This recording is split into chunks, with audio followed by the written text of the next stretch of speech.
ആയിഷ, നിന്നെ തിരിഞ്ഞു നോക്കില്ല ആയിഷ, നിന്നെ സഹായിക്കില്ല ആയിഷ, നിന്നെ ഓർക്കില്ല ആയിഷ, നിന്നെ പരിഗണിക്കില്ല ആയിഷ.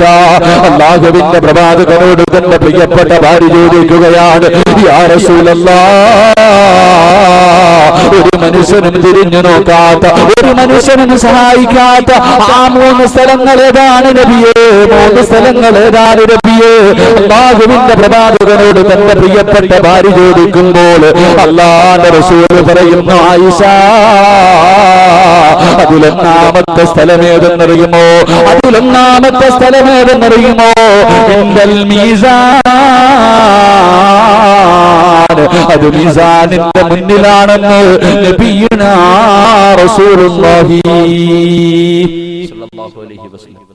അല്ലാഹുവിന്റെ പ്രവാചകൻ സല്ലല്ലാഹു അലൈഹി വസല്ലം ആയിഷ റളിയല്ലാഹു തആല അൻഹയുടെ മടിത്തട്ടിൽ കിടക്കുമ്പോൾ ആയിഷ റളിയല്ലാഹു തആല നിന്ന് കരയാ. അല്ലാഹുവിന്റെ റസൂൽ ചോദിച്ചു, എന്തിനാ ആയിഷ കരയണേ?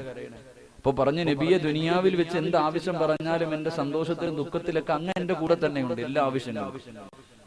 ഞാൻ നാളെ പടച്ചവന്റെ കോടതിയിൽ കടന്നു വരുമ്പോ അന്ന് എന്റെ കൂടെ ഉണ്ടാകുമോ? ഞാൻ അങ്ങയുടെ ഭാര്യയാണല്ലോ, ഞാൻ അങ്ങയുടെ ഭാര്യയാണല്ലോ, പ്രവാചകന്റെ ഭാര്യയാണല്ലോ, അന്ന് എന്നെ സഹായിക്കുമോ? എന്റെ കൂടെ ഉണ്ടാകും.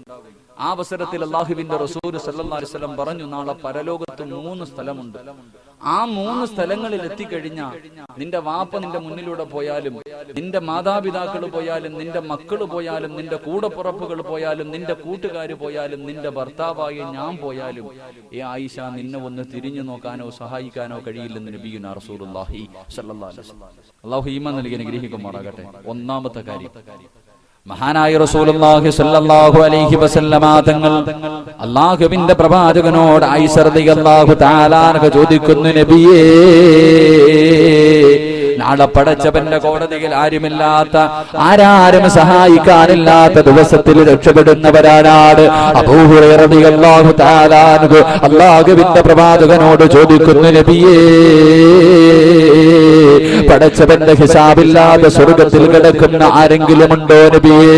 നാളെ പടച്ചവന്റെ മുന്നിൽ വിചാരണ നേരിടാതെ സ്വർഗത്തിൽ കിടക്കുന്ന ആരെങ്കിലും ഉണ്ടോ എന്ന് പ്രവാചകനോട്, തന്റെ പ്രിയപ്പെട്ട പ്രവാചകനോട്, അല്ലാഹുവിന്റെ പ്രവാചകനോട് സഹാബിയായ അബൂ ഹുറൈറ റളിയല്ലാഹു തആല അൻഹു ചോദിക്കുമ്പോ അല്ലാഹുവിന്റെ റസൂൽ പറയുന്നു, അബൂ ഹുറൈറ,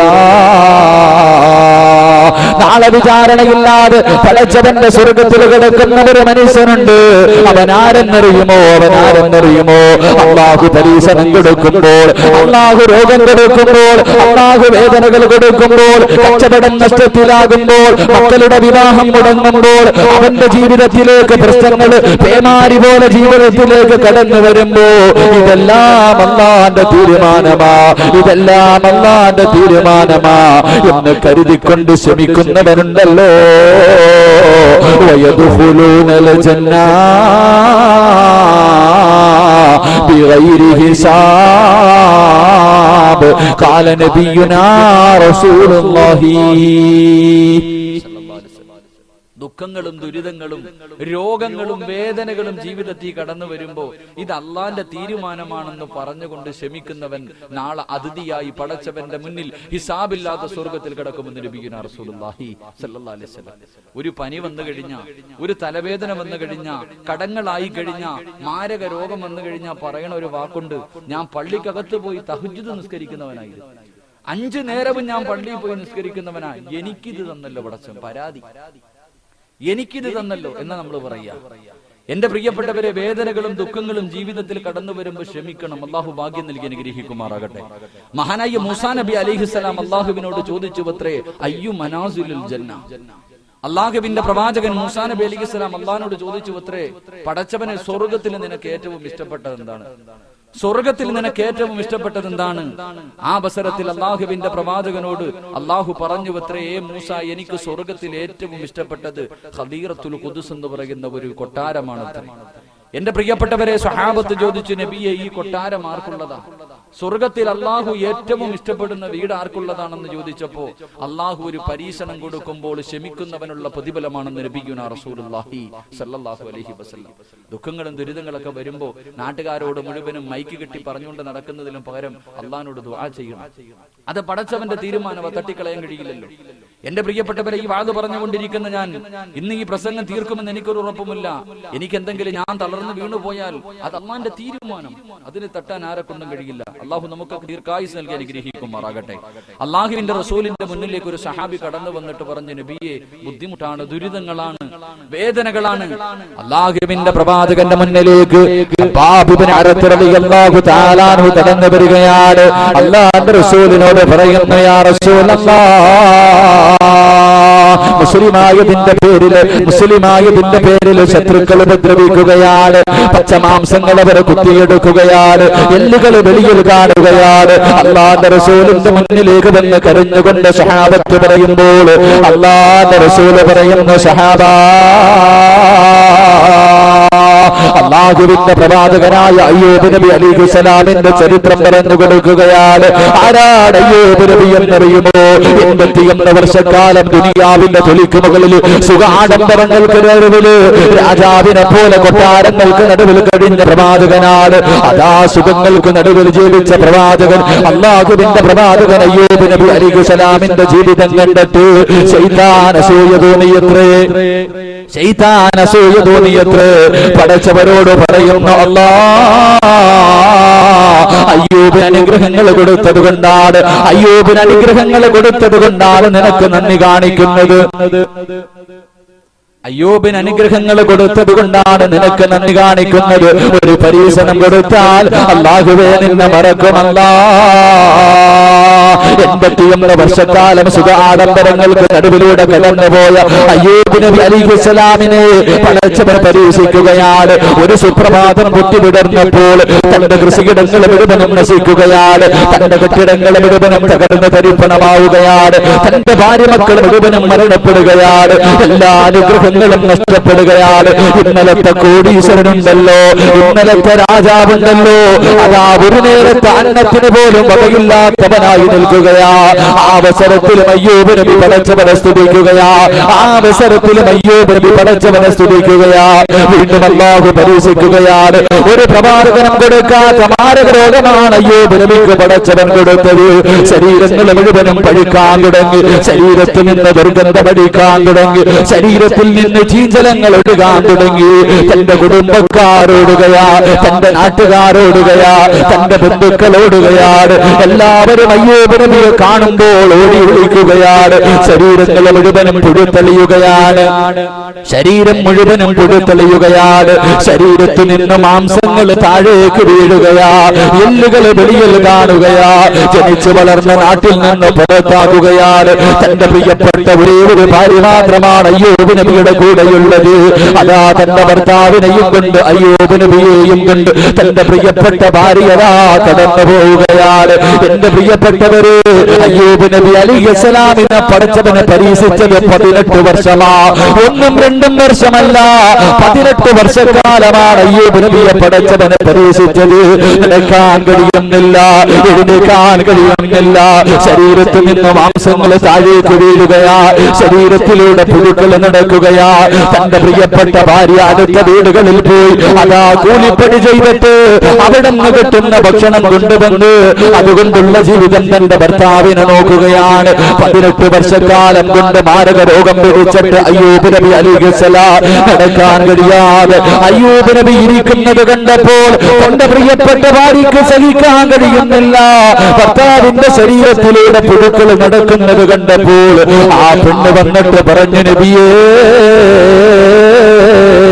നിങ്ങൾ അല്ലാഹുവിന്റെ പ്രവാചകനാണല്ലോ, നിങ്ങൾ അല്ലാഹുവിന്റെ പ്രവാചകനാണല്ലോ, 18 വർഷക്കാലമായിട്ട് ഇങ്ങനെ നടക്കുകയാണല്ലോ, ഒന്ന് പടച്ചവനോടല്ല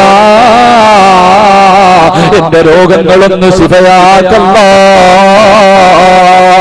എന്ന് പടച്ചവനോട് ദുആ ചെയ്താൽ അല്ലാഹു നിങ്ങളുടെ രോഗം മാറ്റി തരുമല്ലോ, പടച്ചവൻ നിങ്ങൾക്ക് ശിഫ നൽകുമല്ലോ. ഒന്ന് ദുആ ചെയ്തുകൂടെ, ഒന്ന് ദുആ ചെയ്തുകൂടെ എന്ന് അയ്യൂബ് നബിയോട് തന്റെ പ്രിയപ്പെട്ട ഭാര്യ ചോദിക്കുമ്പോ അവിടെന്ന് പറയുന്ന, പെണ്ണേ, 81 വർഷക്കാലം പടച്ചവൻ എനിക്ക് സമ്പത്ത് തന്നു, എനിക്ക് അധികാരം തന്നു, എനിക്ക് ഭാര്യമാരെ തന്നു, എനിക്കൊരുപാട് മക്കളെ തന്നു, എനിക്ക് കൃഷിയിടങ്ങൾ തന്നു. പടച്ചവൻ എനിക്ക് അനുഗ്രഹങ്ങൾ ഒരുപാട് വാരിക്കോരി തന്നല്ലോ. ഒരിക്കലെങ്കിലും അല്ലാഹ് ഇതെന്തിനാണ് തന്നതെന്ന് ചോദിക്കാൻ നീ എന്നോട് പറഞ്ഞിട്ടില്ലല്ല പെണ്ണേ. പടച്ചവനോട് ദുആ പോലും ചെയ്തില്ല. അവസാനം എന്റെ പ്രിയപ്പെട്ടവര് ശരീരങ്ങൾ മുഴുവനും പുഴുത്തെളിഞ്ഞിട്ട് തന്റെ നാവിൽ വരെ രോഗം വന്നിരിക്കുകയാ. അയ്യൂബ് നബി അലൈഹിസ്സലാം ഇരുന്ന് കരയുകയാണ്. അയ്യൂബ് നബി ഇരുന്ന് കരയുകയാ. ശൈത്താന് വല്ലാത്ത സന്തോഷമായി. അയ്യൂബ് പരാജയപ്പെടുകയാണ്.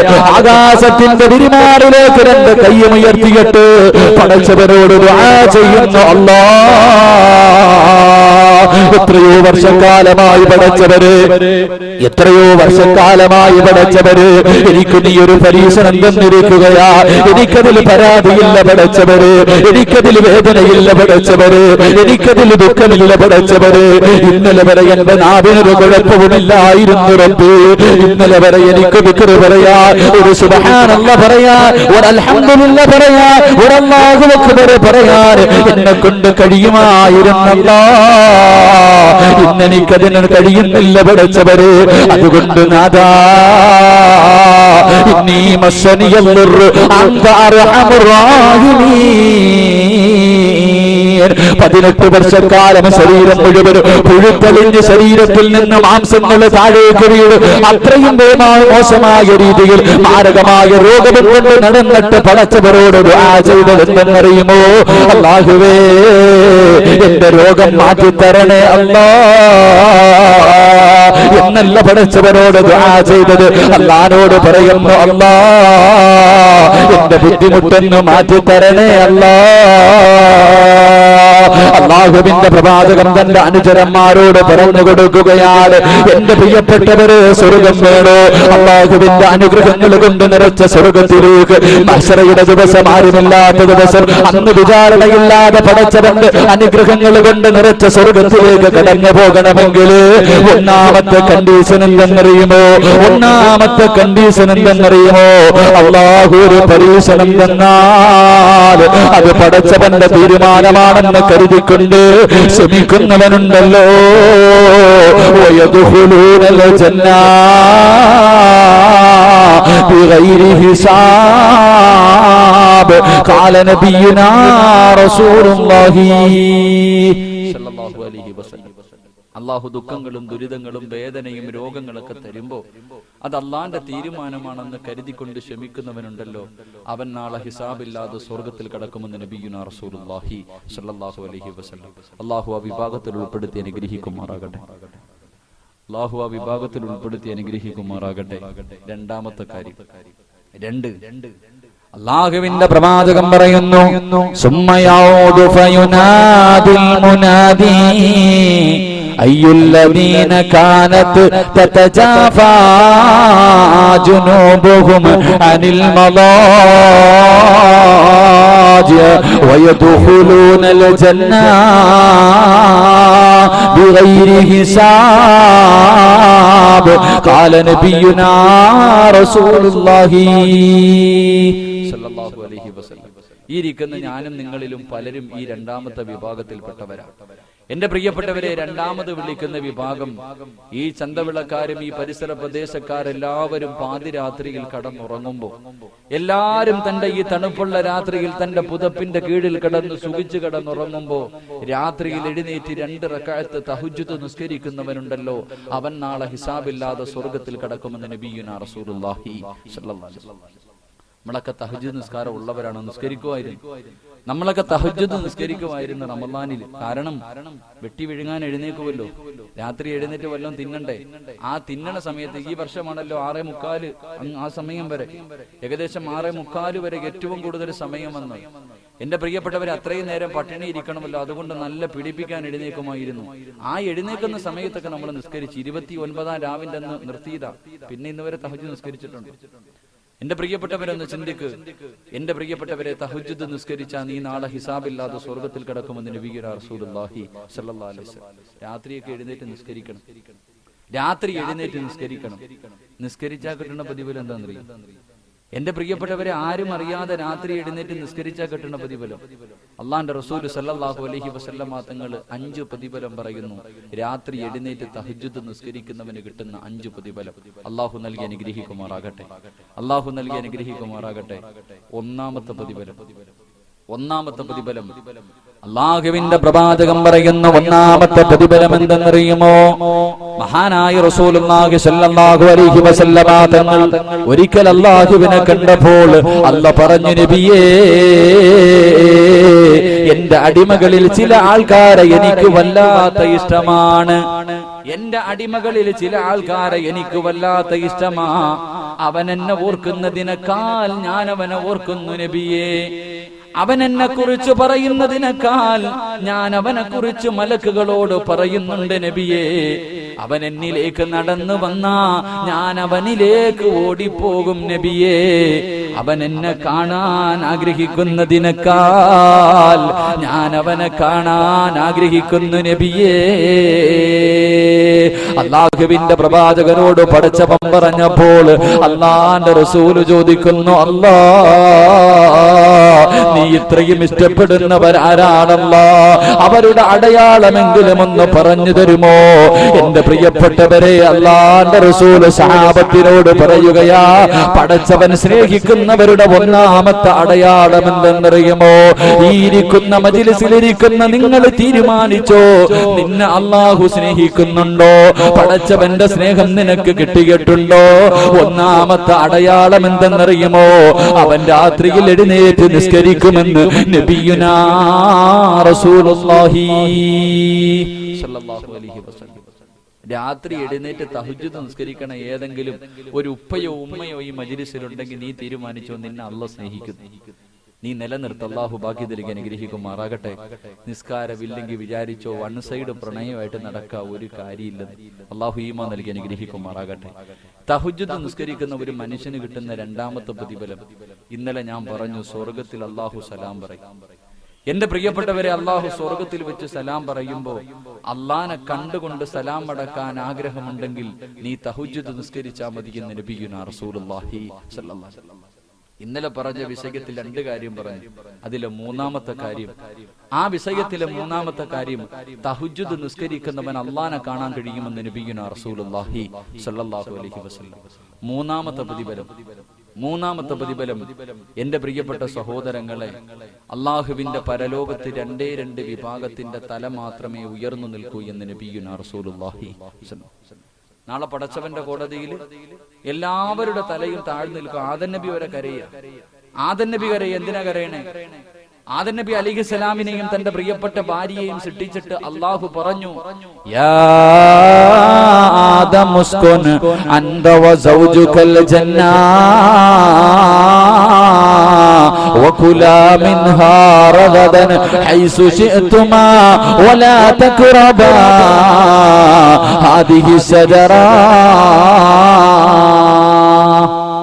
നബിയും തന്റെ ഭാര്യയും സൃഷ്ടിച്ചിട്ട് പടച്ചവൻ പറഞ്ഞു, ആദവേ, ആ കാണുന്ന മരത്തിന്റെ അടുക്ക മാത്രം പോകല്ലോ. ആദം നബി പോയി. അതിന്റെ പേര് ഇരുന്ന് കരയുക. നൂഹ് നബി ഇരുന്ന് കരയുക. 950 വർഷം ദഅവത്ത് നടത്തി. എന്നിട്ട് തന്റെ ഭാര്യയെയും മോനും പോലും മുസ്ലിമാക്കാൻ കഴിഞ്ഞില്ല. വെള്ളത്തിൽ മുങ്ങിച്ചാവുന്ന സമയത്ത് അള്ളാഹിനോട് ചോദിക്കാൻ പാടില്ലാത്തൊരു ചോദ്യം ചോദിച്ചു. അതുകൊണ്ട് കരയുക. ഇബ്രാഹിം നബി അലൈഹിസ്സലാം ഇരുന്ന് കരയുന്നത്, ഒരു പ്രവാചകൻ കള്ളം പറയാൻ പാടില്ല, ജീവിതത്തിൽ 3 കള്ളം പറഞ്ഞു, അതിന്റെ പേരിൽ കരയുക. മൂസാ നബി അലൈഹിസ്സലാം ഒറ്റയടിക്ക് കൊന്നു കളഞ്ഞു. ഒരു കൊല ചെയ്തവനാ, അതിനെക്കുറിച്ച് ഓർത്ത് കരയുക. ഓരോ പ്രവാചകന്മാരും ഇങ്ങനെ അന്ന് വിഷമിച്ചിരിക്കുക. എല്ലാരും കരയുന്ന ദിവസം, എല്ലാരും ദുഃഖത്തിൽ നിൽക്കുന്ന ദിവസം 2 വിഭാഗത്തിന്റെ തല മാത്രം ഉയർന്നു നിൽക്കുമെന്ന് നബിയുനാ റസൂലുള്ളാഹി സ്വല്ലല്ലാഹു അലൈഹി വസല്ലം. അല്ലാഹു ഭാഗ്യം നൽകി അനുഗ്രഹിക്കുമാറാകട്ടെ. അല്ലാഹു ഭാഗ്യം നൽകി അനുഗ്രഹിക്കുമാറാകട്ടെ. 2 കാര്യം പറഞ്ഞു തരാൻ ചെയ്യൂ. 2 കാര്യം പറഞ്ഞു തരാൻ ചെയ്യൂ. ചെയ്ത നാളെ അവിടെ വെച്ച് തല ഉയർന്നവരായി കാണാൻ കഴിയും. അല്ലാഹു ഭാഗ്യം നൽകി അനുഗ്രഹിക്കുമാറാകട്ടെ. സഹോദരികൾക്ക് ഒരേ ഒരു കാര്യമേ ചെയ്യാൻ പറ്റൂ, ആണുങ്ങൾക്ക് 2 കാര്യവും ചെയ്യും. സഹോദരിമാർക്ക് 1 കാര്യം, ആണുങ്ങൾക്ക് 2 കാര്യം. ഇൻഷാ അല്ലാഹ് ചെയ്യില്ലേ? ചെയ്യാന്നുള്ളവരൊന്നും കൈപൊക്കിക്കുക. നിങ്ങൾ പൊക്കണ്ട, താത്തിട്ടാണ്. 1, ഇനിയിപ്പം ഉസ്താദ് കൈപൊക്കുന്നത്, ഉസ്താദ് പെണ്ണുങ്ങളെ കൊണ്ട് കൈപൊക്കിയ 1ാമത്തെ വിവാദമാണ് കൈപൊക്കുന്നത്. എന്തായാലും ഞാൻ അങ്ങനെ ഒന്നുമില്ല. അല്ലാഹു ഈമാൻ നൽകി അനുഗ്രഹിക്കുമാറാകട്ടെ. എന്റെ പ്രിയപ്പെട്ടവരെ, 1ാമത്തെ കാര്യം, അള്ളാന്റെ റസൂൽ സല്ലല്ലാഹു അലൈഹി വസല്ലമ തങ്ങൾ പറയുന്നു, നാളെ പടച്ചവന്റെ കോടതിയിൽ തല ഉയർന്നു നിൽക്കുന്ന ഒന്നാമത്തെ വിഭാഗം അത് പാതിരാത്രിയിൽ എഴുന്നേറ്റ് നമസ്കരിച്ചവനാണെന്ന് നബിയുനാ റസൂലുള്ളാഹി സ്വല്ലല്ലാഹു അലൈഹി വസല്ലം. പള്ളിയിൽ നട്ടുച്ച സമയത്ത് നിസ്കരിക്കാൻ അവനെ കൊണ്ടും പറ്റും. ഒന്ന് ആലോചിക്കുക, പള്ളിയിലെ ഉസ്താദ് പ്രസംഗം നടത്തിക്കൊണ്ടിരിക്കുക. ഉസ്താദ് വെള്ളിയാഴ്ച ദിവസം പ്രസംഗം നടത്തിക്കൊണ്ടിരിക്കുമ്പോൾ ചില മഹാന്മാർ കയറി വരും. ഏറ്റവും 1:30 വരുന്നേ തോളിന്റെ മുകളിൽ കൂടെ ചാടി കയറി അവസാനം അങ്ങ് ഫ്രണ്ടിൽ സഫി വന്നിട്ട് ഇവനൊരു കൈകെട്ടുണ്ട്. ഇവൻ കെട്ടിനുണ്ടാ വിചാരിക്കുക അർശിന്റെ മുകളിൽ നിന്ന് ഇറങ്ങി വന്നവനൊക്കെ 4 പേര് കാണാനുണ്ടെങ്കിൽ നമ്മുടെയൊക്കെ നിസ്കാരങ്ങളൊക്കെ വന്ന് കാണണം. അല്ലാഹുവേ, എന്തൊരു ഭവ്യതയോടുകൂടി ഹൗഫും ഹുശൂഅൊക്കെ അവനത് എല്ലാം ഒരുമിച്ച് കിട്ടിയവരെ പോലെ. എന്റെ പ്രിയപ്പെട്ടവരെ, നട്ടുച്ച സമയത്ത് കയറി നിസ്കരിക്കാം, പകലൊക്കെ നിസ്കരിക്കാൻ എല്ലാവരെ കൊണ്ട് പറ്റും. പക്ഷെ പാതിരാത്രിയിൽ എഴുന്നേറ്റ് നിസ്കരിച്ച കൂടെ കിടക്കണ ഭാര്യ പോലും ചിലപ്പോൾ അറിയില്ല. നമ്മുടെ പ്രിയപ്പെട്ട ഭാര്യ പോലും ചിലപ്പോൾ അറിയില്ല. നിങ്ങളുടെ പ്രിയപ്പെട്ട ഭർത്താവ് പോലും അറിയില്ല നീ എഴുന്നേറ്റ് നിസ്കരിക്കുന്നത്. ആ പാതിരാത്രിയിൽ നീ എഴുന്നേറ്റ് പടച്ചവനെ ഓർത്ത ആരും സഹായിക്കാനില്ലാത്ത ദിവസം നിന്നെ അല്ലാഹ് ഓർക്കുമെന്ന് നബിയുനാ റസൂലുള്ളാഹി സ്വല്ലല്ലാഹു അലൈഹി വസല്ലം. സഹോദരിമാരുടെ ചാൻസ് കഴിഞ്ഞ് ഇത് ഒരു കാര്യമേ ഉള്ളൂ, നിത്യമായിട്ട് ചെയ്യുക. അല്ലാഹു ഭാഗ്യം നൽകി അനുഗ്രഹിക്കുമാറാകട്ടെ. ആണുങ്ങൾക്ക് ചെയ്യാൻ പറ്റും, പെണ്ണുങ്ങൾക്ക് ചെയ്യാൻ പറ്റാത്തൊരു കാര്യമുണ്ട്. എന്തായിരിക്കും അറിയോ? താത്താമാർക്ക് ചെയ്യാൻ പറ്റൂല, കാക്കാമാർക്ക് മാത്രമേ ചെയ്യാൻ പറ്റൂ. എന്താ ഒരു കാര്യം? എന്റെ പ്രിയപ്പെട്ടവരെ, ഈ നാട്ടിൽ ഏറ്റവും കൂടുതൽ പ്രതിഫലം വാങ്ങുന്ന ഒരാളുണ്ട്. ഈ നാട്ടിൽ ഏറ്റവും കൂടുതൽ പ്രതിഫലം വാങ്ങുന്നത് പള്ളിയിലെ ഖത്തീബല്ല. ഈ നാട്ടിൽ ഏറ്റവും കൂടുതൽ പ്രതിഫലം വാങ്ങുന്നത് ആരെന്നറിയോ? ഈ നാട്ടിൽ ഒരു മനുഷ്യനുണ്ട്, ആ മനുഷ്യനെ ഒരാളും പരിഗണിക്കൂല. കാണുന്നവനും വരുന്നവനും പോകുന്നവനൊക്കെ നെഞ്ചത്ത് കയറുന്ന ഒരു പാവപ്പെട്ടവനുണ്ട്. ആരെന്നറിയുമോ? അല്ലാഹുവിന്റെ പ്രവാചകൻ തന്റെ സഹാബത്തിനോട് പറയുകയാണ്, അല്ലാഹുവിന്റെ ഭവനത്തിൽ 5 നേരവും ഹയ്യ അലസ്സലാ,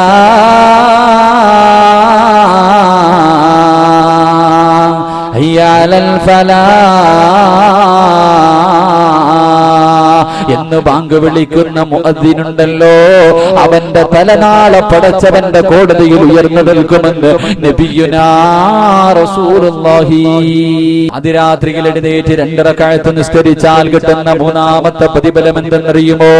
എന്റെ പ്രിയപ്പെട്ടവരെ, ഓരോ പാവം ചെയ്യുമ്പോഴും നമ്മുടെ ഹൃദയത്തിൽ ഒരു പുള്ളി വീഴുകയാണ്. ഓരോ പാവം ചെയ്യുമ്പോഴും നമ്മുടെ ഹൃദയത്തിലേക്ക് ഒരു കുത്തു വീഴുകയാ. പാവങ്ങൾ അധികരിക്കുന്നതനുസരിച്ച് ഹൃദയങ്ങൾ കറുക്കുകയാണ്. നമ്മുടെ ഹൃദയങ്ങൾ കറുത്തുപോയത് കൊണ്ടല്ലേ എന്റെ പ്രിയപ്പെട്ട സഹോദരിമാർ 10-18 വർഷക്കാലം പൊന്നുപോലെ തന്റെ പൊന്നുമക്കളെ വളർത്തുകയാ. വളരെ വളരെ ആഗ്രഹത്തോടുകൂടി മോഹത്തോടുകൂടി വളർത്തുമ്പോൾ തന്റെ പ്രിയപ്പെട്ട ഉമ്മയെയും ഉപ്പയെയും നാട്ടുകാരുടെ മുന്നിൽ കരയാൻ വിധിച്ചിട്ട് ഇറങ്ങിയോടുകയാ. തന്റെ കാമുകന്റെ കൂടെ ഇറങ്ങിയോടുന്ന മുസ്ലിം പെണ്ണി സമുദായത്തിൽ ഉണ്ടാകുന്നത് എന്റെ പ്രിയപ്പെട്ടവരെ, അതാ പാപപ്പെട്ട 2-3 പ്രസവിച്ച എന്റെ പ്രിയപ്പെട്ട ഉമ്മമാര് തന്റെ പൊന്നുമക്കളുടെ കഴുത്ത് ഞെരിച്ചു കൊല്ലുന്നത് കാമുകന്റെ കൂടെ ജീവിക്കാനല്ലേ? എന്റെ പ്രിയപ്പെട്ടവരൊന്ന് ചിന്തിച്ചു നോക്കണേ. മൃഗങ്ങളെക്കാല് വൃത്തികെട്ടവരെ പോലെ എന്റെ പ്രിയപ്പെട്ട സമുദായം ഇങ്ങനെ അധപ്പതിച്ചു പോകുന്നത് ഹൃദയം കറുത്തു പോയത് കൊണ്ടാണ്. എന്റെ പ്രിയപ്പെട്ടവരെ, അതാ കണ്ണൂപ എന്റെ പ്രിയപ്പെട്ടവരെ, പൊന്നാനിക്കടുത്തൊരു സ്ഥലമുണ്ട്. ഒരു പ്രിയപ്പെട്ട 18 വയസ്സുള്ള പെങ്ങളുണ്ടല്ലോ, മുസ്ലിമായ ഒരു ചെറുപ്പക്കാരന്റെ കൂടെ ഒളിച്ചോടുകയാണ്. വാപ്പയതാ കോടതിയിൽ പോലീസ് സ്റ്റേഷനിൽ കേസ് കൊടുക്കുകയാണ്. അവസാനം കോടതിക്കകത്തേക്ക് ആ 18 വയസ്സുള്ള പ്രിയപ്പെട്ട പെങ്ങളോട് കോടതി ചോദിച്ചുവത്രേ, മോളെ, നിനക്ക് നിന്റെ ഉപ്പയുടെ കൂടെ പോയിക്കൂടെ? 18 വയസ്സുള്ള പൊന്നുമോളോട് കോടതി ചോദിച്ചുവത്രേ, മോളെ, നിനക്ക് നിന്റെ വാപ്പയുടെ കൂടെ പോകണോ അതോ നിന്റെ കാമുകന്റെ കൂടെ പോകണോ? അവസരത്തിൽ ആ പെണ്ണ് പറയുന്നു, എന്റെ ഉപ്പയുടെ കൂടെ പോകാൻ എനിക്ക് പേടിയാ, എന്റെ ഉപ്പ എന്നെ പീഡിപ്പിക്കുമെന്ന് എനിക്ക് ഭയമെന്ന് പറയുമ്പോൾ, എന്റെ പ്രിയപ്പെട്ടവരെ, 18 വർഷക്കാലം പോറ്റി വളർത്തിയ മാതാപിതാക്കള് അതാ ഉപ്പ പീഡിപ്പിക്കുമെന്ന് പോലും പറയുന്നുകൊണ്ട് പറയുമ്പോ എന്റെ പ്രിയപ്പെട്ട പെങ്ങന്മാർ ഇത്ര അധപ്പതിക്കാൻ കാരണമെന്തെന്നറിയുമോ? എന്റെ പ്രിയപ്പെട്ട ചെറുപ്പക്കാർ നടറോഡിൽ നിന്ന് ഉമ്മ വെക്കുന്നത് കാണാൻ ഈ തിരുവനന്തപുരത്ത് നിന്ന് പോലും അതാ കൊച്ചിയിലേക്ക് പോയി എത്രയോ ചെറുപ്പക്കാരുണ്ട് പൊന്നുമക്കളെ. അതുകൊണ്ട് എന്റെ പൊന്നുമോരേ, അല്ലാഹുവിന്റെ പ്രവാചകൻ പറയുകയാ, പാതിരാത്രിയിൽ എഴുന്നേറ്റ് 2 റക്അത്ത് നിസ്കരിച്ചിട്ട് പടച്ചവന്റെ കോടതിയിലേക്ക് നീ കയ്യുയർത്തി ദുആ ചെയ്താൽ, നീ തൗബ ചെയ്താൽ, നീ എത്ര വലിയ പാപം ചെയ്തവനാണെങ്കിലും എത്ര വലിയ അപരാധം ചെയ്തവനാണെങ്കിലും പടച്ചവന്റെ മുന്നിലേക്ക് കയ്യുയർത്തിയിട്ട് പാതിരാത്രിയുടെ നിശബ്ദതയിൽ സുജൂദിൽ കടന്നുകൊണ്ട് പൊട്ടിക്കരഞ്ഞുകൊണ്ട് തൗബ ചെയ്താ അല്ലാഹു സ്വീകരിക്കും മോനെ. എന്റെ പ്രിയപ്പെട്ട ചെറുപ്പക്കാരാ, കള്ളു കുടിച്ചവനായിരിക്കാം, വിചരിച്ചവനായിരിക്കാം, പലിശ തിന്നവനായിരിക്കാം, എത്രയോ കുടുംബങ്ങൾ തകർത്തവനായിരിക്കാം, ഭർത്താവിനെ വഞ്ചിച്ച പെങ്ങള് നിനക്ക് അബദ്ധം പറ്റിയിരിക്കാം, കാമുകന്റെ കൂടെ കറങ്ങാൻ പോയിരിക്കാം, നമസ്കാരങ്ങളെ മുഴുവനും കളാക്കിയിരിക്കാം, അഹങ്കാരികളെ പോയി ജീവിച്ചിരിക്കാം. പൊന്നുമോളെ, നിനക്ക് ഇന്നത്തെ ദിവസം തൗബ ചെയ്യാനുള്ളതാണ്, നിനക്ക് തൗബ ചെയ്യാനുള്ളതാ. പാതിരാത്രിയിൽ വീട്ടിൽ പോയിട്ട് മുഴുവെടുത്തിട്ട് 2 റക്അത്ത് നിസ്കരിച്ചിട്ട് സുജൂദിൽ കിടന്ന് തൗബ ചെയ്യുമോളെ. ഇത് പറയുമ്പോൾ എന്റെ ചെറുപ്പക്കാര് പറയും, ഉസ്താദ് ഒരുപാട് പാപങ്ങൾ എന്റെ ജീവിതത്തിൽ ചെയ്തു പോയി, എനിക്കല്ല പുറത്തു തരില്ല, എനിക്ക് പടച്ചവന് പുറത്തു തരില്ല, എന്റെ പാപങ്ങൾ അധികരിച്ചു പോയി എന്ന് പറഞ്ഞുകൊണ്ടിരിക്കുന്ന എന്റെ പ്രിയപ്പെട്ട ചെറുപ്പക്കാരാ, പൊന്നുപോലെ നിന്നെക്കാളും എത്രയെത്രയോ കുടുംബാദികൾക്ക്, എത്രയെത്രയോ അപരാധികൾക്ക് പടച്ചവൻ പുറത്തു കൊടുത്തടാ. 100 കൊല ചെയ്തവന് പോലും അല്ല പുറത്തു കൊടുത്തില്ലേ? 100 കൊല ചെയ്തവന് പോലും അല്ലാഹു പുറത്തു കൊടുത്തെന്ന് ചരിത്രം പഠിപ്പിക്കുമ്പോൾ എന്തിനാ നീ ഭയപ്പെടുന്നത്? എന്തിനാ നീ ഭയപ്പെടുന്നത്? അല്ലാഹുവിന്റെ റസൂലിന്റെ മുന്നിലേക്ക് മഹാനായ ഉമർ ഇബ്നുൽ ഖത്താബ് റളിയല്ലാഹു തആല അൻഹു കരഞ്ഞുകൊണ്ട് വരികയാ. അല്ലാഹുവിന്റെ പ്രവാചകന്റെ വീടിനകത്തേക്ക് കരഞ്ഞുകൊണ്ട് വരികയാണ്. അല്ലാഹുവിന്റെ റസൂൽ ചോദിച്ചു, ഉമറേ, എന്തിനാണ് നീ കരയുന്നത്? എന്തിനാണ് നീ കരയുന്നത്? ആരാണ് നിന്നെ വേദനിപ്പിച്ചത്? അല്ലാഹുവിന്റെ പ്രവാചകൻ തന്റെ പ്രിയപ്പെട്ട കൂട്ടുകാരനായ ഉമർ ഇബ്നുൽ ഖത്താബ് റളിയല്ലാഹു തആല അൻഹുവിനോട് ചോദിക്കുമ്പോ അവിടുന്ന് പറയുന്നു, യാ റസൂലല്ലാഹ്, അല്ലാഹുവിന്റെ നബിയേ, ഒരു ചെറുപ്പക്കാരൻ നിന്ന് കരയുകയാണ്, ഒരു ചെറുപ്പക്കാരൻ നിന്ന് കരയുകയാണ്, കഅബയുടെ കില്ല പിടിച്ചുകൊണ്ട് കരഞ്ഞുകൊണ്ട് ദുആ ചെയ്യുകയാണ്. ആ ചെറുപ്പക്കാരന്റെ കരച്ചിൽ കണ്ടിട്ട് സഹിക്കാൻ കഴിയുന്നില്ല നബിയേ. അല്ലാഹുവിന്റെ പ്രവാചകന്റെ മുന്നിൽ വന്ന് കരഞ്ഞുകൊണ്ട് പറയുമ്പോൾ അല്ലാഹുവിന്റെ റസൂൽ ആ ചെറുപ്പക്കാരനെ വിളിക്കുകയാ. ആ പൊന്നുമോനെ വിളിച്ചിട്ട് ലോകത്തിന്റെ നായകൻ ചോദിക്കുകയാണ്, ഏ പൊന്നുമോനെ, എന്തിനാ നീ കരയുന്നത്? ആരൊക്കെ പിടിച്ചു മാറ്റിയിട്ടും മാറുന്നില്ലല്ലോ, എത്രയോ നാളുകൾ കൊണ്ട് നിന്ന് ദുആ ചെയ്യുകയാണ്. ആ അവസരത്തിൽ ആ ചെറുപ്പക്കാരൻ ലോകത്തിന്റെ നായകനോട് പറയുകയാ, യാ റസൂലല്ലാഹ്, അല്ലാഹുവിന്റെ നബിയേ, എന്റെ ജീവിതത്തിൽ ഞാനൊരു പാപം ചെയ്തു നബിയേ, എന്റെ ജീവിതത്തിൽ ഞാനൊരു പാപം ചെയ്തു നബിയേ. അല്ലാഹുവിന്റെ റസൂൽ ആ ചെറുപ്പക്കാരനോട് ചോദിക്കുകയാണ്, ഏ പൊന്നുമോനെ, എന്ത് പാപമാണ് ചെയ്തത്? എന്ത് തെറ്റാണ് നിന്റെ ജീവിതത്തിൽ പറ്റിപ്പോയത്? ആ അവസരത്തിൽ അല്ലാഹുവിന്റെ പ്രവാചകരോട് കരഞ്ഞുകൊണ്ട് പറയുന്നു, യാ റസൂലല്ലാഹ്, അല്ലാഹുവിന്റെ റസൂലേ, എന്റെ ജോലി എന്തായിരുന്നെന്നറിയുമോ നബിയേ? എന്റെ ജോലി എന്തായിരുന്നെന്നറിയുമോ നബിയേ? എന്റെ നാട്ടിൽ ആരെങ്കിലും മരണപ്പെട്ടാൽ, എന്റെ നാട്ടിൽ ആരെങ്കിലും മരണപ്പെട്ടാൽ അവരെ കുളിപ്പിച്ച് മയ്യത്ത് കബറടക്കാൻ ഞാനും കൂടും നബിയേ.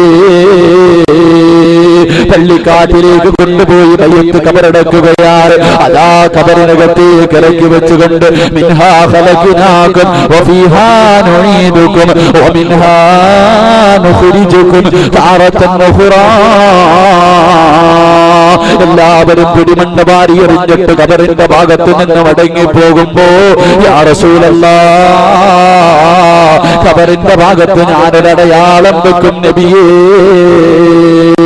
അന്ന് കബറടക്കിയ കബറിന്റെ ഭാഗത്തൊരടയാളം വെക്കുകയാ. എന്നിട്ട് മടങ്ങി പോവുകയാണ്. പാതിരാത്രി എത്തിക്കഴിയുമ്പോ, യാ റസൂലല്ലാഹ്, ഞാൻ ഉറക്കത്തിൽ നിന്ന് എഴുന്നേക്കും നബിയേ, ഞാൻ ഉറക്കത്തിൽ നിന്ന് എഴുന്നേക്കും നബിയേ. അല്ലാഹുവിന്റെ പ്രവാചകനോട് ആ ചെറുപ്പക്കാരൻ പറയുകയാ, അടയാളം വെച്ച കബറിന്റെ പുറത്തേക്ക് നടന്നു പോവുകയാണ്, അടയാളം വെച്ച കബറിന്റെ പുറത്തേക്ക് നടന്നു പോവുകയാ. എന്നിട്ടതാ പച്ച മണ്ണങ്ങ് വെട്ടുമാറ്റുകയാ, കബറങ്ങോട്ട് മാന്തുകയാണ്, കബറങ്ങോട്ട് മാന്തുകയാണ്, പലകകൾ എടുത്ത് മാറ്റുകയാ. കബറിനകത്തേക്ക് ഇറങ്ങിയിട്ട് ആ കബറിനകത്ത് കിടക്കുന്ന മയ്യത്തിന്റെ ശരീരത്തിൽ നിന്ന് കഫൻ തുണി അങ്ങ് മോഷ്ടിക്കുകയാ. ശരീരത്തിൽ ധരിപ്പിച്ചിരിക്കുന്ന കഫൻ തുണിയുണ്ടല്ലോ, അത് ഓരോന്നായും അഴിച്ചു മാറ്റുകയാണ്. എന്നിട്ട് കബറങ്ങ് മൂടുകയാ. എന്നിട്ട് തന്റെ വീട്ടിലേക്ക് കൊണ്ടുവന്ന് കഴുകി ശുദ്ധിയാക്കി അതാ പിറ്റേ ദിവസം കമ്പോളത്തിൽ കൊണ്ട് വിൽക്കുകയാണ്. ആ ചെറുപ്പക്കാരൻ അല്ലാഹുവിന്റെ പ്രവാചകനോട് പറയുകയാണ്, യാ റസൂലല്ലാഹ്, ആ പള്ളിക്കാട്ടിൽ കിടക്കുന്ന എത്രയോ കബറാളികള്, ആ പള്ളിക്കാട്ടിൽ കിടക്കുന്ന എത്രയോ കബറാളികൾ യാ റസൂലല്ലാഹ് നഗ്നരായി കിടക്കുകയാണ് നബിയേ. അല്ലാഹുവിന്റെ പ്രവാചകരോട് കരണ്ടുകൊണ്ട് പറയുമ്പോൾ അല്ലാഹുവിന്റെ റസൂൽ ആ ചെറുപ്പക്കാരനെ സമാധാനിപ്പിക്കുകയാണ്. പൊന്നുമോനെ തൗബ ചെയ്യ് മോനെ, പാതിരാത്രിയിൽ എഴുന്നേറ്റ് 2 റക്അത്ത് നിസ്കരിച്ചിട്ട് പടച്ചവന്റെ ദർബാറിലേക്ക് 2 കൈയും ഉയർത്തിയിട്ട് പൊട്ടിക്കരഞ്ഞുകൊണ്ട് തൗബ ചെയ്യ് പൊന്നുമോനെ. അല്ലാഹുവിന്റെ പ്രവാചകനെ സമാധാനിപ്പിക്കുകയാണ്. ആ ചെറുപ്പക്കാരൻ പിന്നീടും ഇരുന്ന് കരയുകയാ. കണ്ണുകളിൽ നിന്ന് കണ്ണീരൊലിക്കാൻ തുടങ്ങി. ശബ്ദമുയർത്തിയ രീതിയിൽ കരഞ്ഞുകൊണ്ടിരിക്കുമ്പോ അല്ലാഹുവിന്റെ റസൂൽ ചോദിച്ചു, ചെറുപ്പക്കാരാ എന്തിനാ മോനെ കരയുന്നത്, എന്തിനാ മോനെ കരയുന്നത്? ആ അവസരത്തിൽ അല്ലാഹുവിന്റെ പ്രവാചകനോട് ആ ചെറുപ്പക്കാരൻ പറയുന്നു, യാ റസൂലല്ലാഹ്, ഈ പാപമല്ല നബിയേ, ഈ പാപമല്ല നബിയേ, ഇതിനെക്കാളും ഒരു കൊടും പാപം ചെയ്തിരേ, അല്ലാഹു പുറത്തു തരാത്ത ഒരു പാപം ചെയ്തിരേ. അല്ലാഹുവിന്റെ പ്രവാചകന്റെ മുന്നിൽ ഇരുന്ന് കരയുമ്പോൾ അല്ലാഹുവിന്റെ റസൂൽ ചോദിച്ചു, ചെറുപ്പക്കാരാ എന്ത് പാപമാ മോനെ ചെയ്തത്, എന്ത് അപരാധമാ ചെയ്തത്? ആ അവസരത്തിൽ പറയുന്നു, യാ റസൂലല്ലാഹ്, അല്ലാഹുവിന്റെ നബിയേ,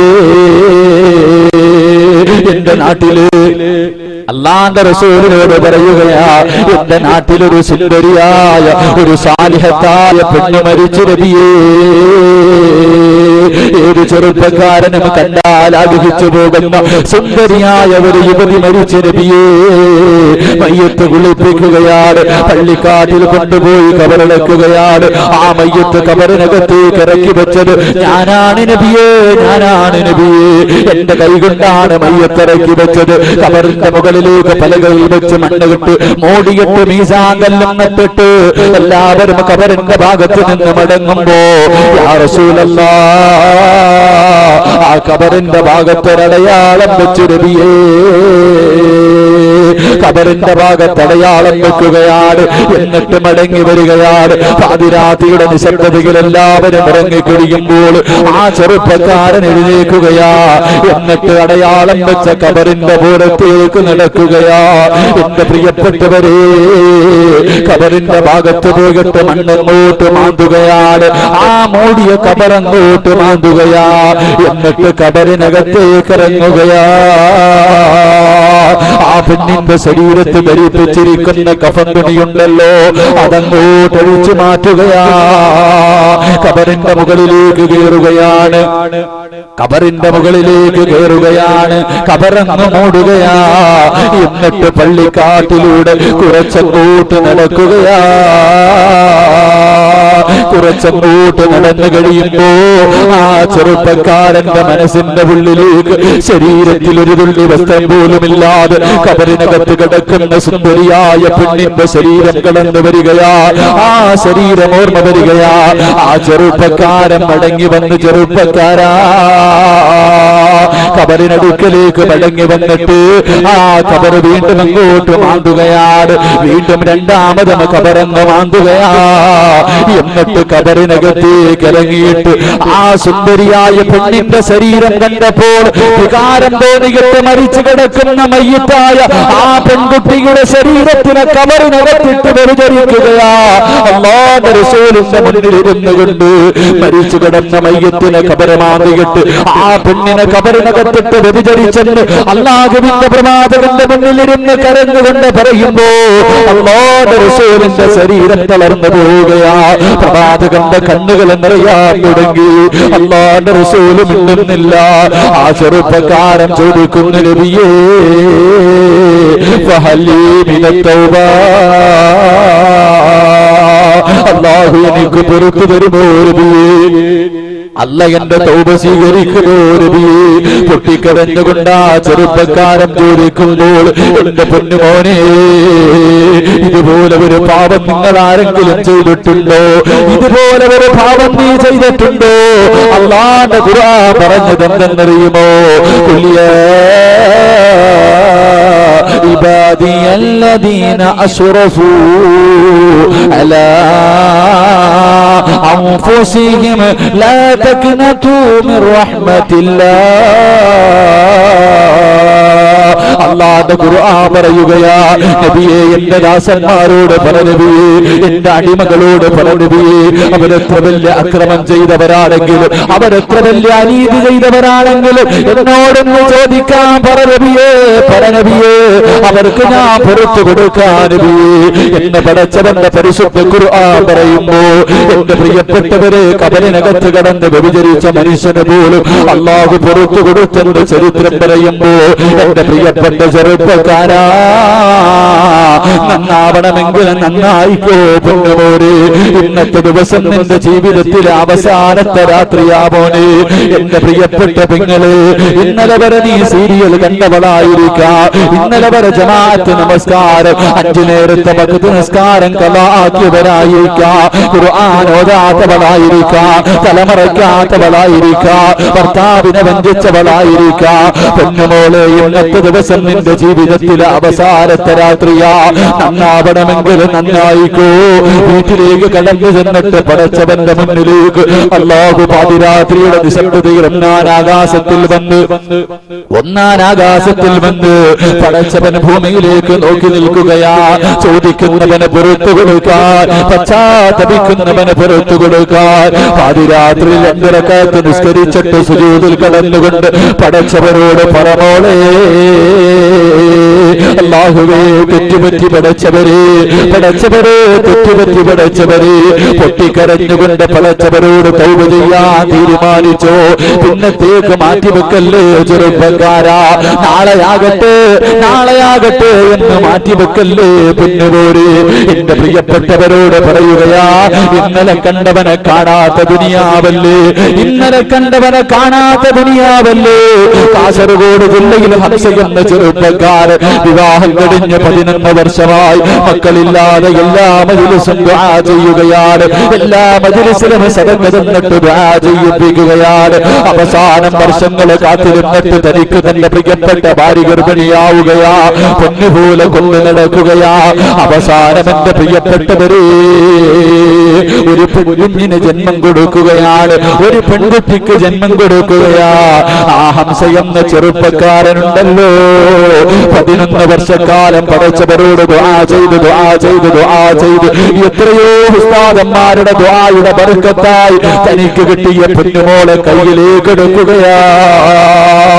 എന്നിട്ടതാ വലത് ചെവിയിലെ ബാങ്ക് കൊടുത്തുകൊണ്ടിരിക്കുകയാണ്. വലത് ചെവിയിലെ ബാങ്ക് കൊടുത്തുകൊണ്ടിരിക്കുമ്പോ അതാ ബാങ്ക് വിളിച്ച പകുതിയായപ്പോ തന്റെ ഉമ്മയോടും ബന്ധുക്കളോടും പറയുകയാ, ഈ കുഞ്ഞിനെ ഒന്ന് പിടിക്കണേ, എന്റെ ശരീരം തളരുകയാ, എന്റെ ശരീരം തളരുകയാ.